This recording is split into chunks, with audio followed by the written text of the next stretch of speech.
How's everybody doing? Chris from Wicked Repairs here.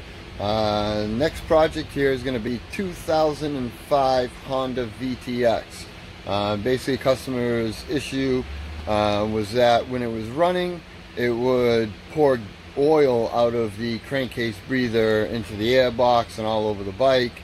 And under further inspection, what I found is that the carburetor is gummed up, the needle valve is leaking over, and basically when your oil engine is too full, that's typically the biggest reason you're going to have any oil come out of your crankcase breather. However, in this situation with the needle valve getting stuck, it was pouring gasoline into the motor, so now the motor is overfilled, but it's overfilled with fuel on top of the oil. So I'm going to turn the camera around here and show you what's going on. So you can also see here, after removing the air box lid and the air filter, that the air box itself is all melted here. What probably happened here was that since the needle valve was leaking over and there was so much fuel coming up here, you get some backfiring going on, which creates a flame inside the air box, and it melted this. So we're going to be replacing the air box, we're going to be cleaning the carburetor, we're going to be changing the oil and filter, and kind of giving this thing a good tune up to get going. So as soon as I have parts on order for this machine, and as soon as we get them, we're going to take care of that. Alright, so what I did is I took the seats off, which is two 6mm Allen head bolts here for the front seat, and there's a couple bolts here on the side that I removed just to be able to move this passenger seat. I left it attached in the back, but just enough to move the passenger seat a little bit to sneak the driver's seat out. So we're going to take this bolt out here, and we're going to start to remove the tank, disconnect the fuel lines and everything, and get the tank out of the way to be able to get this air box out of here, as we're going to be replacing that. So once you get the tank bolt off, you'll see I've already removed it, but there's a vent line right here that goes in the back of the tank. And then we'll come over here and we'll take off this line here. I might need my other hand for that, but take off that fuel line, and then you have another line over here that connects to the back of the petcock, and that's a vacuum line. And we're actually going to be taking off this petcock as well, because it does need it's missing some stuff inside. It's missing the O-ring, and the petcock's leaking, so you can see it's even twisting everywhere. It shouldn't be that easy to move. So we're going to be rebuilding this petcock basically. So and then you're going to have a connector for this cluster underneath the fuel tank that's also going to have to be removed. So we're going to do that. These are what the connectors should look like for the cluster on the top of the fuel tank. So we're going to take those off, and then the tank basically slides back towards the rear of the bike off of these rubber grommets here, rubber mounts, and then the tank will be able to be removed. So we removed the fuel tank, and now we're going to remove the air box. There's a 10mm bolt below here, and then these three Phillips heads, and you can see there's like a little tab up top here, and you got to pull it off of here, and we'll get that off. There's a couple of hoses in the back. You got to disconnect the breather hose as well, and you'll be able to remove the airbox. So those are the two hoses that you have that we have to disconnect from the back here. So I'm just going to, I don't know if I'll be able to do this right now, but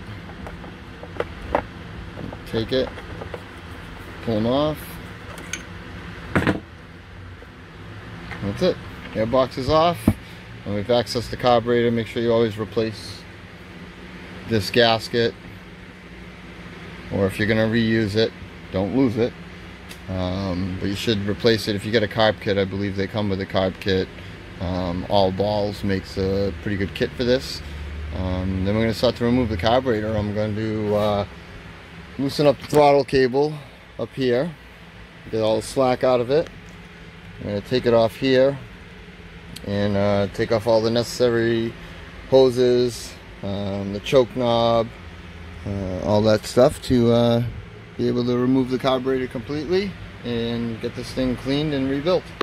I just want to show you on the back side of this carburetor, you're going to have two coolant lines that connect to the carburetor. you're going to want to have little pinchers to pinch off those coolant lines. Otherwise it's going to pour out all over you and make a big mess. It's going to leak out. Either that or you have to drain your coolant to be able to do this if you don't have any pinchers or something that would work to pinch that off. So you know, just keep that in mind if you take one of these carburetors off. And you get a couple of these little clamps to pinch off your lines. That way you're not losing all your coolant. And you know, pinch them off first, then loosen up the clamp, and then take the lines off, and you should be good. So you basically have your choke cable, the fuel line, which can come with the carburetor, but I just took it off and just stuck it there for now. You have your push and pull throttle cables, and you have an electrical connector that's right here that you have to take off also. That's part of the carburetor. So that's basically it. You have the carburetor off.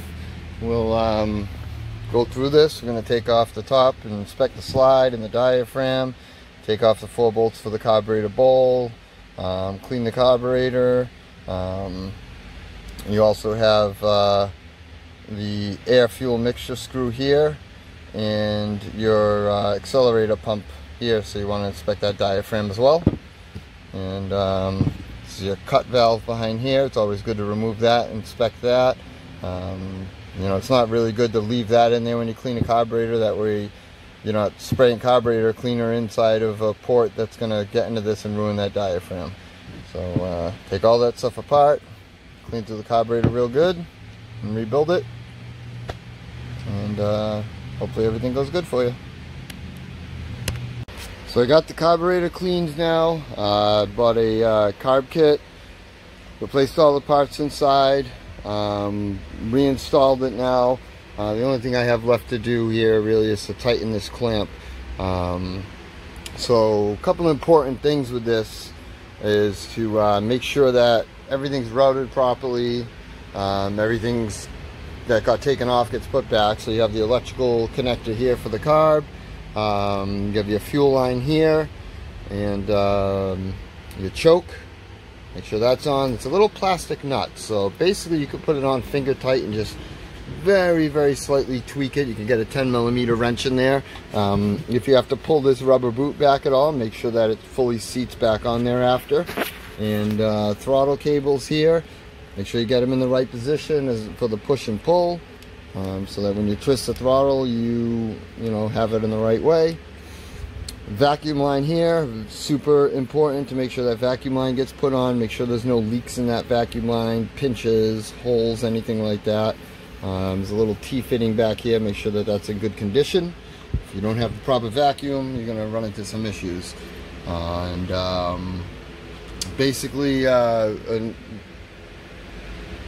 another thing to be very aware of when you put the throttle cables back on is make sure that you have a little bit of free play in your throttle here before it actually engages. Make sure that it returns properly. And one thing I always do is turn the bars to the left, turn the bars to the right, and I twist the throttle at full left, full right, and make sure that it does the same thing when you turn the bars. Make sure there's no binding, the cables aren't too tight. Right now it's basically about perfect.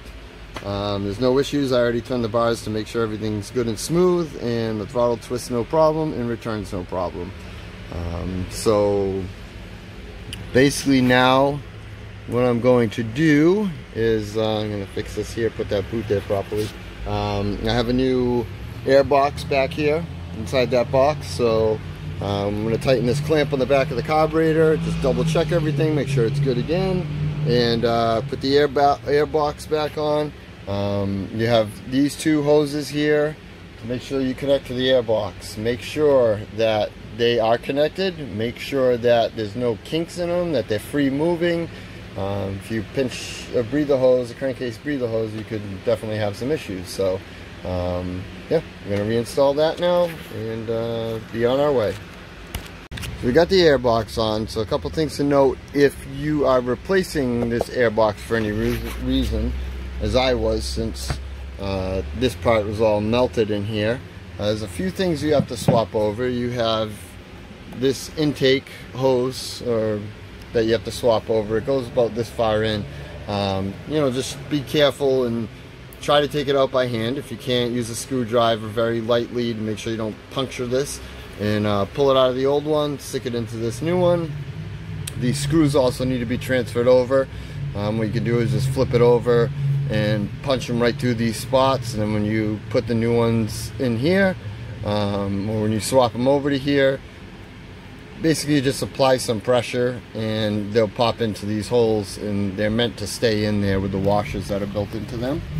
Then you have a 10mm bolt here on the bottom, and the only other things you have to swap over is a bracket that goes into this grommet and the bracket down bottom that holds the idle adjuster here. So this one was just flopping around before anyhow, so somebody was in here and never put the idle adjust knob back in the proper spot, but that is where it goes.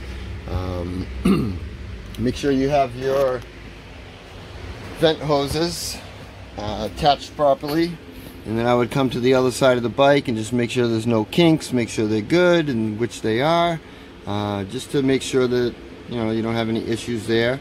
And I'm going to grab the fuel tank now and replace the screen and O-ring in the fuel petcock, and then we're going to install the fuel tank and change the engine oil and filter, and then get this baby running. So this is the fuel petcock. When I removed it from the fuel tank just now, you can see the O-ring inside is broken, it's busted, it's completely deteriorated, and there's no screen on this at all. So got a Honda OEM kit for it. It's got the screen, little clamp to hold it on. It's like a rubber nipple basically, and the new O-ring. So we're gonna put this stuff on here. It's gonna slip on here, and that's gonna filter any debris that's going inside here, that's gonna go inside the carburetor. So it's super important. And for some reason, somewhere along the lines where somebody else has messed with this bike, they took that off for some reason, never went back on, and the O-ring's a mess. So it was leaking fuel. So we're gonna fix that right now. Alright, so after I did the fuel petcock, fixed that leak there, I got the bike running. Bike runs great. Went to go take it down the road, and the neutral light was very sporadic. So I did a few tests of the neutral switch and the side stand switch and the clutch switch. So everything panned out good. Clutch switch is good, side stand switch is good.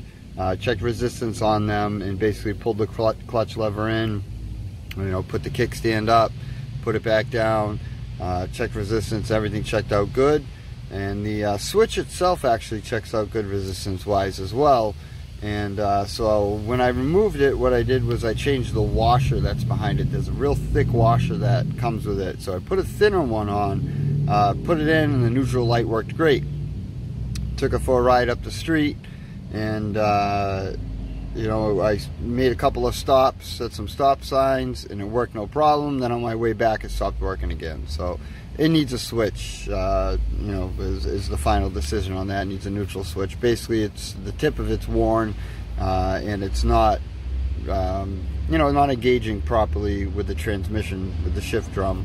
So I have a switch on order right now, and it is working still sporadically. It works typically when it first started or when it's cold, and as you use it a little bit and it warms up, it doesn't work so good. I changed the oil and filter. I'm going to turn you around and just show you something important here that you may or may not know. But when you do an oil change on one of these, it's very important to know that there is a drain bolt here as well as a drain bolt in the front. So there's two engine drains here, and basically what you do is you drain both of the drain bolts for the engine, the oil filter, then you add the oil into the crankcase where the dipstick goes, and you have to start up the bike, and basically it will pump the oil into this other section of the crankcase here, and then you add basically what else you need to get it to the proper level. When you check the oil level on this, you want to unscrew the dipstick. You want the bike straight up, and when you check the level, you just rest the dipstick on it. You don't actually thread it in. If you thread it in, you're actually going to be low on oil basically. So you know, you want to,